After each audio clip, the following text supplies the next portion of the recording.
Alors, bien réveillé? Bon, ça va. Je pense que ça n'est pas trop mal sorti.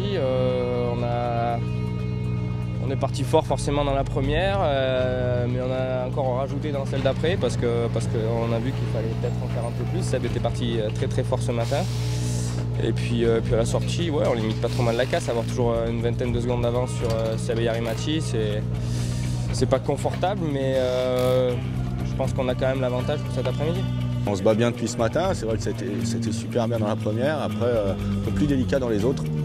On perd du temps dans le long, bizarrement. C'est là où j'espérais en gagner et c'est là qu'on en perd. Donc on n'est pas super bien, on va modifier un petit peu les réglages pour cet après-midi, mais bon, la Dvala est repassée devant, on n'est pas loin. Ça va être une grosse bagarre cet après-midi parce qu'il va falloir repasser devant lui avec un petit handicap de position sur la route. Donc ça va pas être évident. On n'a pas le choix, si on veut essayer de garder cette passe, il va falloir attaquer jusqu'au bout, donc on va essayer.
C'est bon. C'est bon. C'est bon.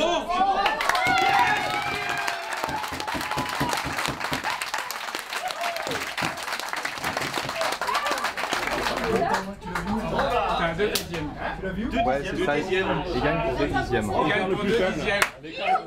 Revanche de la Nouvelle-Zélande, 2008.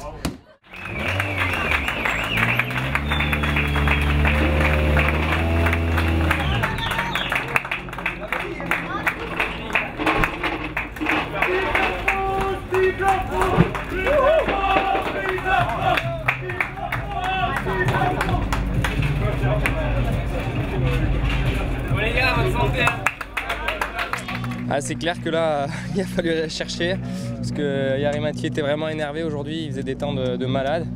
Nous, on était juste impuissants face à ça, on pouvait rien faire, on était complètement à bloc depuis midi et malgré tout, il allait plus vite que nous. C'était dur, mais on y croyait, on a dit qu'il faut essayer de au moins rester égalité pour la power et après ça va se jouer à rien. Et par chance ou j'en sais rien, par réussite, le rien il est avec nous aujourd'hui et ça fait plaisir. Je savais que c'était jouable, je savais que c'était possible, on avait les mêmes conditions de route, il fallait juste y aller. Il avait quand même un petit avantage, il avait ses 5 dixièmes d'avance, donc il fallait, comme je savais que ça allait se jouer à rien, je savais qu'il fallait envoyer et voilà, ça l'a fait. Ouais, c'est sûr qu'il y a aussi un côté mental là-dedans, hein.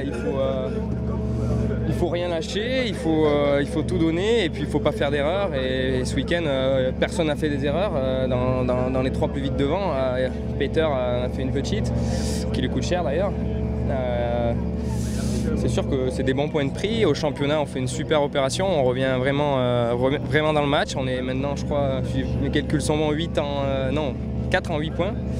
Donc ça augure une belle suite de saison.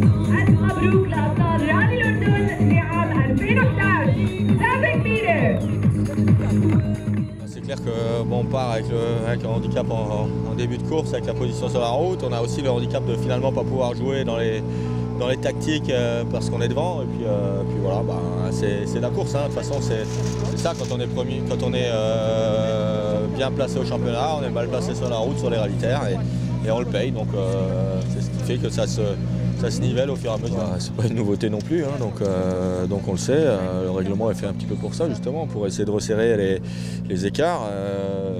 Et puis ça marche pas mal parce que c'est vrai que ça fait plusieurs rallyes qu'on n'arrive pas à être devant et donc il faut accepter de perdre des points et attendre.